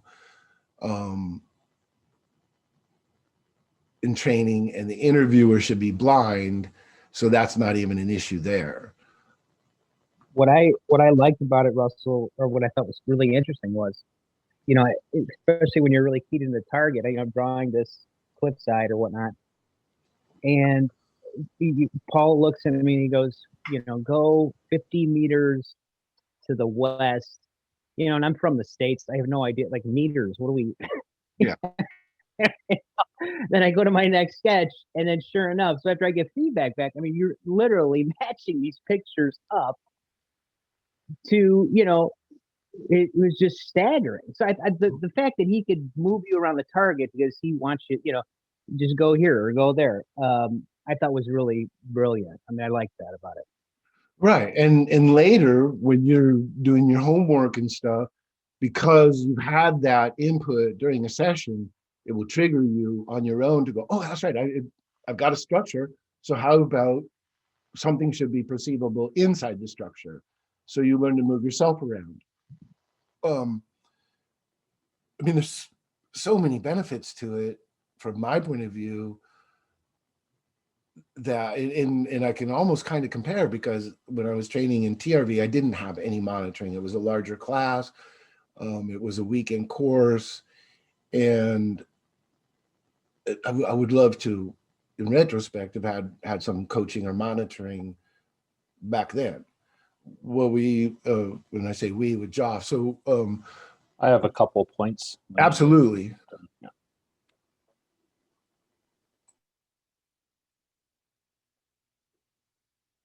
Oh, sorry. Yeah, I agree 100% with what you're saying, and it's excellent to get that. The one thing that I really appreciate about it is not with the monitoring at the beginning is that it also gives you a chance that when they do give you possibly correct or ask you to do other things, it gives you an opportunity to feel what you're feeling when you're on signal line. You know, so when they say correct or signal line when you're in basics, you're like, oh, well, that's what it feels like, or to taste, you know. And another big breakthrough is, like you say, is the prompt is when you're operational and you're not being monitored, is to teach yourself to prompt. And one of the things that I really appreciated as well about the monitoring is, you know, like you said, Russell, the breaks, but also dropping your pen and getting the kinesthetics, not just the taste, but the air sculpting the target.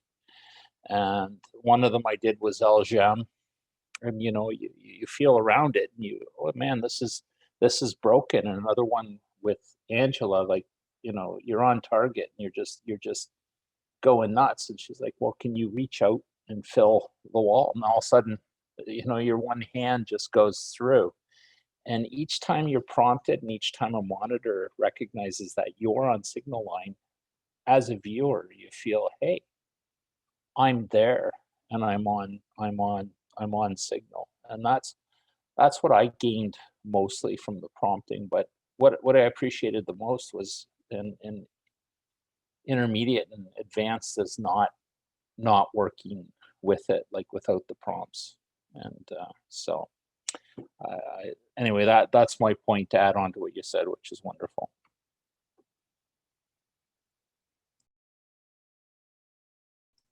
Your mic's off. Is there anybody else here today that has had monitoring? I'm looking at the list of people that has a monitoring story, monitoring experience, monitoring opinion that would like to jump in. Go on, just a quickie. I've never been monitored, but I monitor now if I teach people. Like I don't teach people everything, but sometimes people are like, oh, how do you read minds? And I'm like, we got like half hour? And we just pop on a video call and do it. And what I've noticed is it's such an effective teaching tool, because as a, not necessarily as a remote viewer, but just as somebody in touch with their intuition, when people are making mistakes, you can identify them really super easily. And it might be that, you know, when I taught myself RV, I didn't have any training. I worked in a vacuum. I did stage 1 wrong for a year because nobody ever saw me do it. And now I can watch on a video call somebody doing something, and I can see their hands stop in the air and hesitate. And I go, oh, I know what's happening there. And it's like 5 seconds fixed. It's really, really efficient way to teach and to learn. I would have moved a lot quicker if I'd had a monitor when I was learning, I'm sure. Thank you, David. Anybody else have a monitoring story or experience or opinion that hasn't spoken up today? And silence falls upon the room. Okay. Can I say I know Angela will do video monitoring. You know, Oh, yeah. if people are beginners in that, she's offered video monitoring, and she's wonderful for basics or people and so patient. Yeah. And also there's a flip side to this. After you monitor somebody, so I monitored my brother, my girlfriend, and our housemate, and then a couple others. You can't believe what you learn about remote viewing while you're monitoring. You can see them start to do something, and you're like, oh, you know, inside you're cheering for them. And you start to recognize yourself in it. And in my case with, you know, particularly, well, the 3 that I trained, my brother, Catherine, and Nancy, it's interesting to see how they work or how their success works in a way different than yours, et cetera. So you're going to learn a lot being monitored. And from my experience, you're going to learn a heck of a lot monitoring. Julie has appeared, and I see your microphone is off. Are you ready? Yes, if that's Good. all right. Yeah, and it's really, to me, being monitored and actually the experience of being a monitor enhances your own remote viewing. And only once you've experienced it from that other side do you start to realize the benefits of having a monitor. And also, as much as you say a monitor needs to be blind, I would say I'm experienced now with a blind monitor, but also there's benefits of the monitor not being blind, but as long as they've got that bland face or poker face, as we've had in discussion. And I know Daz isn't used to being monitored, but the way we monitor, you don't give them any feedback like that, and you just really keep them moving and then take them back to different places. And then it's incredible when you say, right, prepare to move, right, you're going to move up the height of a house when you've got dyslexic people that don't understand how many meters it is. You just say, right, the height of your house, and then they move up, and you watch them doing that, and you're watching for their non-verbals. So sometimes people might go like that, and you say, look, you're remote viewing, you can go through that level. And then they get up to the wherever it is, and you've already told them, when you get there, you then look down and see what you see and tell me about it. And right? Are you up there? What was your experience of getting up there? And as people move up, say they're going through a building and they've got space, then they've got layers, and you know that there's sort of, it's changing. And that's what you're looking for as a monitor. And that's what quite often people, when they're viewing on their own, they don't realise how they're trying to make sense of what they're doing. But as a monitor, you can help them to not overly logic it. And that's, to me, yeah, I think that's it. Thank you. Okay, yeah. Can I Go say ahead. something? Can I be like the devil's advocate on this? Say that again. Can I be devil's advocate on the topic of monitoring? Well, considering We'll let you, Daz, because I know I keep pushing and wanting you to be monitored, and you keep not. In my opinion, it's Daz's Friday Zoom, I suppose Daz can say whatever he wants, right? Well, I'm of the route of the hardcore SRI people and the ones that almost chucked the remote viewing program out because monitoring was being done. Because if the monitor isn't blind to the target, then it's not remote viewing. I know you're training some, but it essentially is not remote viewing. Mm-hmm. And you can't claim it to be remote viewing, and that's where I stand on it. If the monitor isn't, and you can say you can have a poker face, but we don't. There are so many ways of human communication: pheromones, small twitches of the face, smells, all kinds of stuff. That information does get imparted. So, for me, it's anyone being monitored by a monitor that knows the target. It's not remote viewing, and it's not good. But that's just my opinion. Yeah, but Daz, have you experienced a monitor yet? Sorry? Have you ever experienced being monitored? But that's irrelevant because it's not remote viewing. No, because you've not experienced it, you don't know. And yes, you can be talking about telepathy and stuff like that, but also even having a picture somewhere or having a target that's being coordinated is a form of telepathy or whatever. And so until you've experienced it, you can't really make any comment, can you? But I can, because we're talking about a scientific technique here, and remote viewing was nearly chucked out of SRI because Ingo was doing monitored remote viewing sessions. So what is science? And when you look at Einstein, who recognized ether and yet was belittled for it, and then actually alienated from his scientific community. But we're talking about two different things here. I can understand how the monitor knowing would help the remote viewer in a training process. I understand that, and I totally agree on that, and that would help immensely. But what you're actually doing is you're not actually in those stages when you're doing that. You're not actually doing what we class as remote viewing.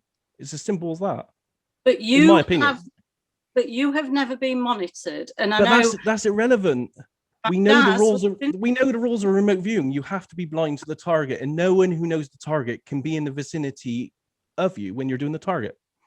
So how come I managed to help find somebody's passport that I knew was completely missing, and he said, no one's saying it doesn't work, but by the official rules of remote viewing, you can't class it as remote viewing. Right, so just read the Tao Te Ching of the named and the nameless. The named you restrict, the nameless is infinite, and I'll leave it at that. But I still challenge you to work with a remote view monitor in your remote viewing, so you actually know what you're talking about. Thank you. But I do know what I'm talking about. I've researched it. Okay. How can you possibly know, Dad, when you've not experienced it? But why? Well, he's talking about the definition of remote viewing, not the experience of being monitored or not. I mean, the monitor should be blind if you want to do the science experiment of remote viewing. Yes. Yeah, and I mean, I have to agree with Daz, even though I would fully support monitoring as a student. Yes. Look, at that point, you're not quote unquote remote viewing. You're learning. All they're caring about at that point really is that you're learning the structure. Yeah. So if you're in the process of learning the structure, are you a remote viewer? There's one place in Fate magazine where Ingo didn't even consider himself a remote viewer. In a very right. So in the circumstance that I knew a passport was missing, Was I supposed to not get my fellow remote viewer to view it because I wouldn't be scientifically viewing it? But we actually, and Well, honestly, in that sense, you are in fact blind, aren't you? Because you don't know where the passport is either. oh yeah, You yeah. know what's missing. Okay. So you are blind to the target. If the And- target and is that- something that's unknown to you. And I think it's two different points. I really think it's two different points. There's the efficacy of it, and there's the scientific validity of it. Yes. Yeah. And so for you, Julie, you have the efficacy. And I'm speaking from a pure beginner, so I have, again, no leg to stand on, but this is my opinion for what it's worth, where you can have great success with it. And I think there is a huge validity to monitoring, especially potentially with training, again, with no experience.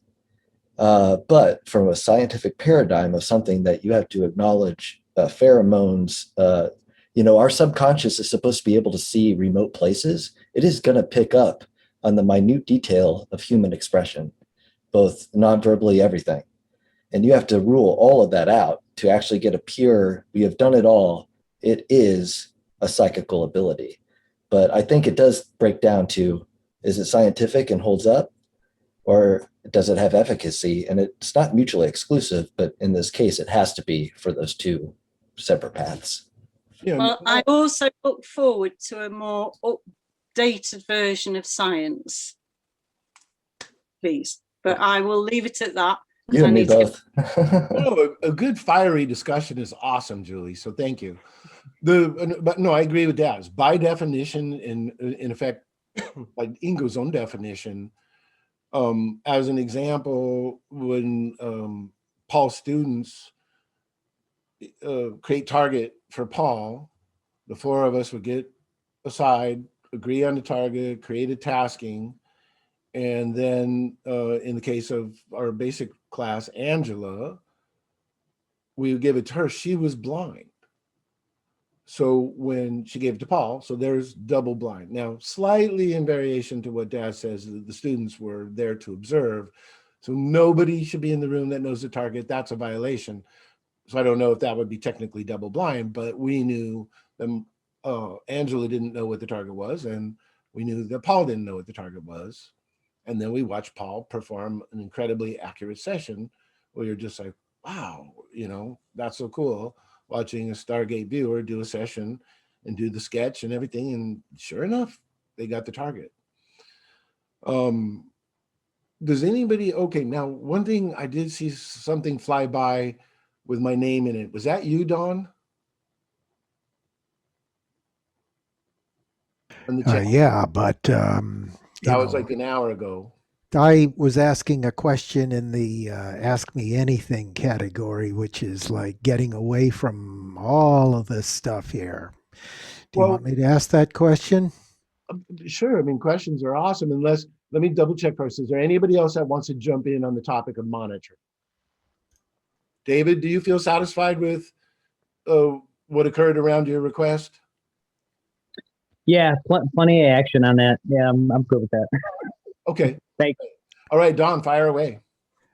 Okay, so I'm trying to find the thing, and I'm not going to find the thing, so I'm just going to have to make this up on the fly. All right. I'll make up an answer too. Yeah. My question is, how have you adapted your RV background? I know you're taking the psychic detective class with Pam Coronado, and so am I. Okay. And I made some mistakes in, just to let other people know what goes on a little bit here. She'll hand you a picture and she'll say, the first thing the police or the detective will ask you is this person alive or dead? Because they want to know whether they have time to do some sort of investigation because they're deceased, or is there a time sensitive issue here that goes into finding somebody that could be still alive but only has hours or something left? And I was coming in with my remote viewing experience, and I wasn't getting a lot of these things right. I got the first one right. It was great. But the next bunch of them, they weren't happening. So So I was wondering, and then she said, "Oh yeah, you're going to have to ask Russell because, like, the remote viewers when they come in, they have problems." So have you figured it out? Have you changed? Have you adapted? I have to first contest that. I don't have any problems. What are you talking about? That's crazy. No, that was very humbling. So I did 6 months total of her classes, and finally at the end I had to break down, much like Daz indicated, and just say CRV was not appropriate, not the optimum tool for some of the tasks. It was brutal. The very first time, the picture came out, so I remember it very distinctly. Here's kind of an athletic looking guy with a map of California in the background, a little ski emblem on his jacket, and then something on his pocket.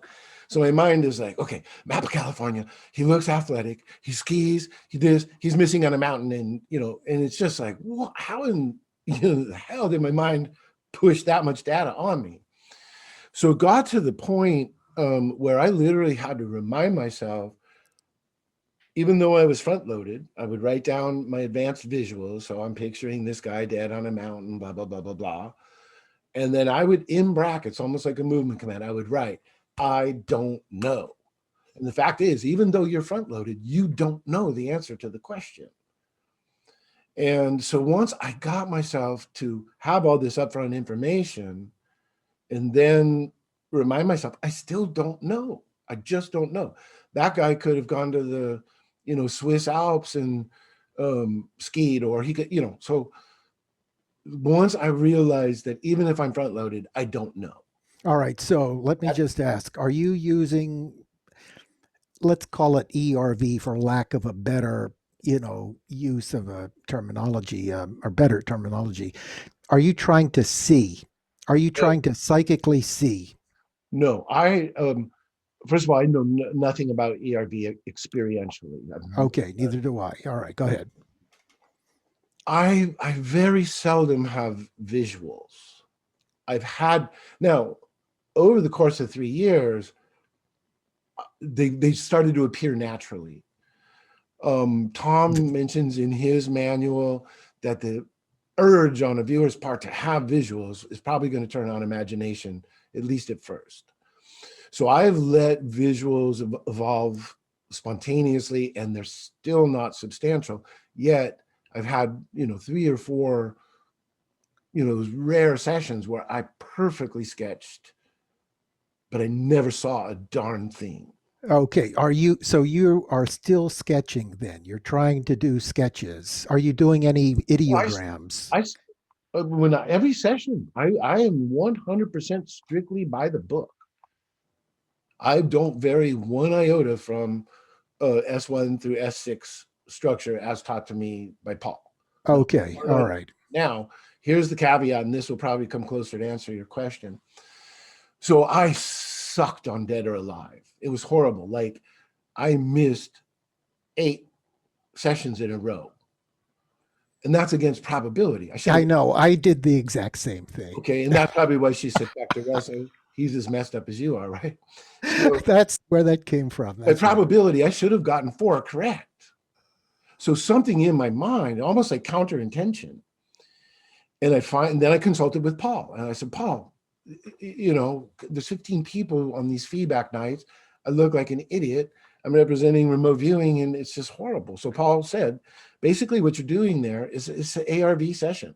Even though Pam's tasking it as describe the current condition of the body in the photo or whatever it is, your mind is still dead or alive, dead or alive. It's a binary choice. So I surrendered CRV on that. And that was a hard pill to swallow because I thought, okay, I can do everything with this.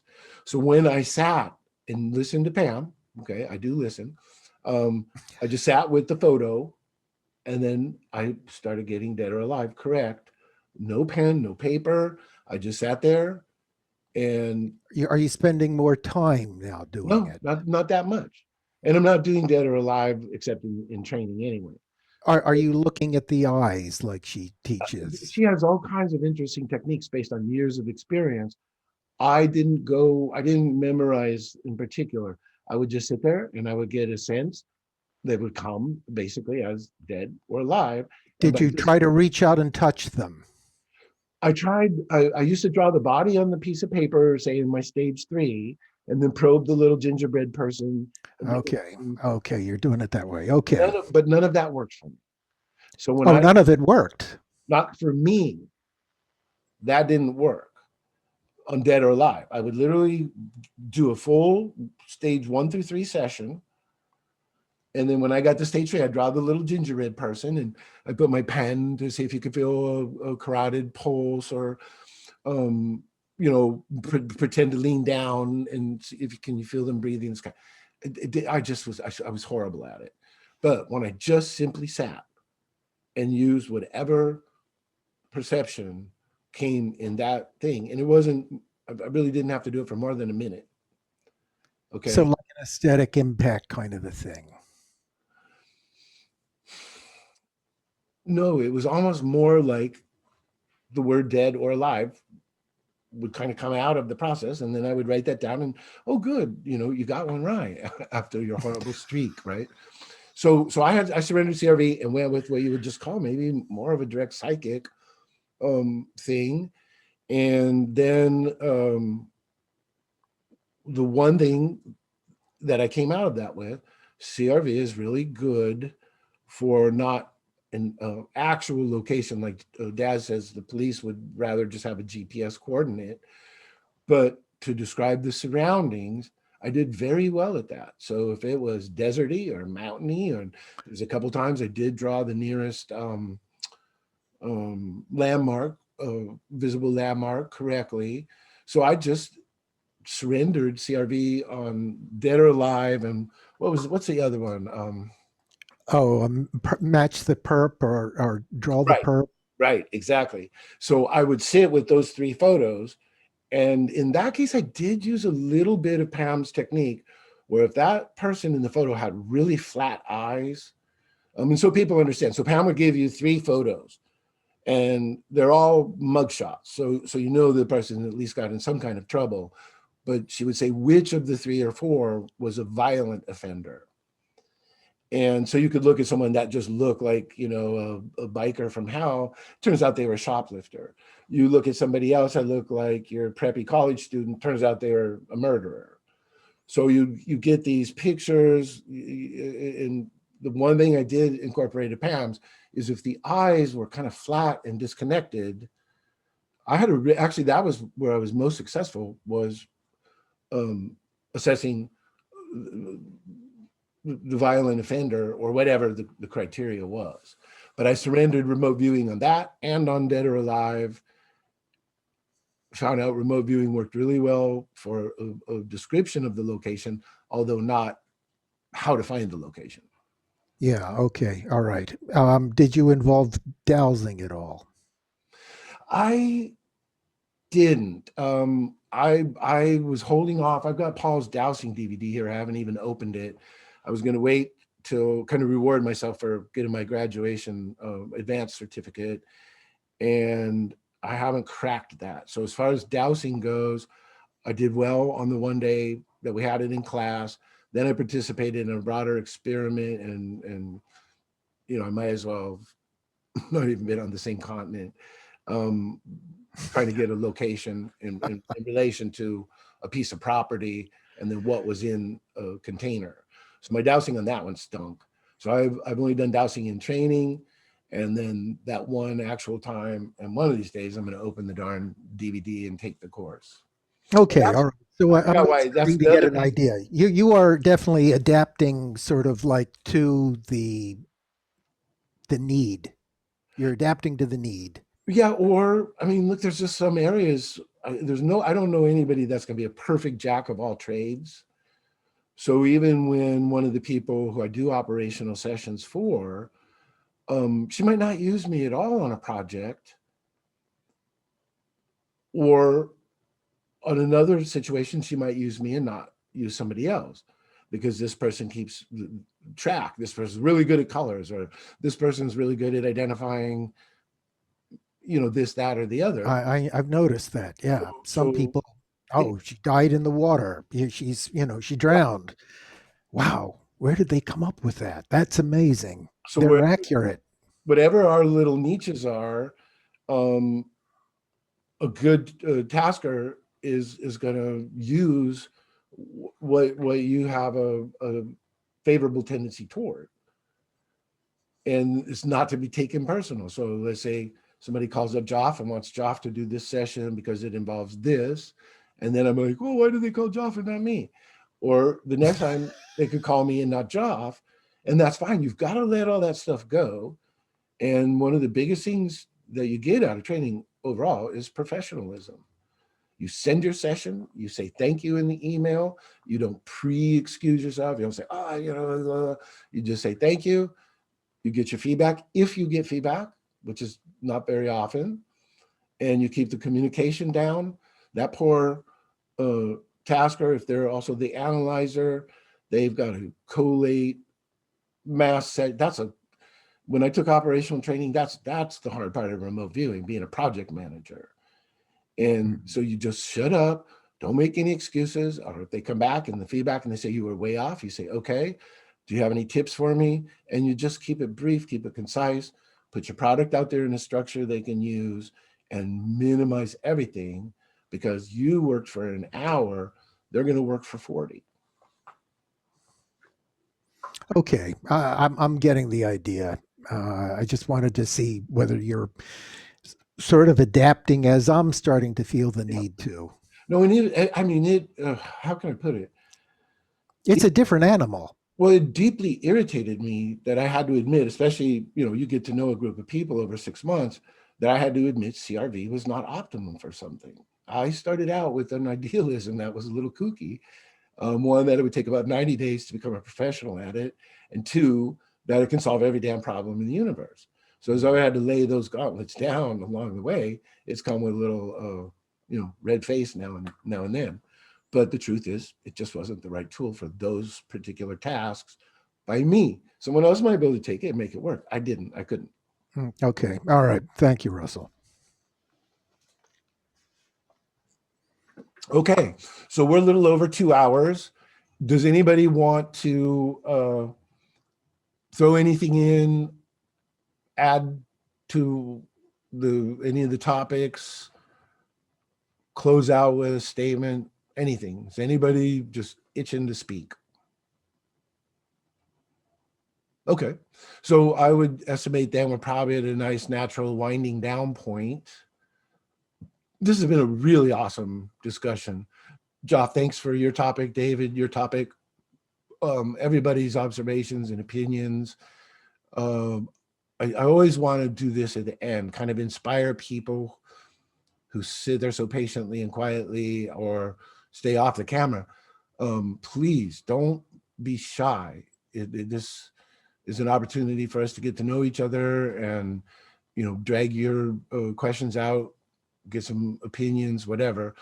So please feel welcome, whether you know remote viewing or great at it, bad at it, whatever. Come out into the open and ask some questions and let us get to know you. So with that, I will say thank you to everybody and appreciate it. Daz, as always, thank you for doing this. And then the $10,000 check for co-hosting, you can just send to the normal post office box. All right, take care, everybody. Good night, all.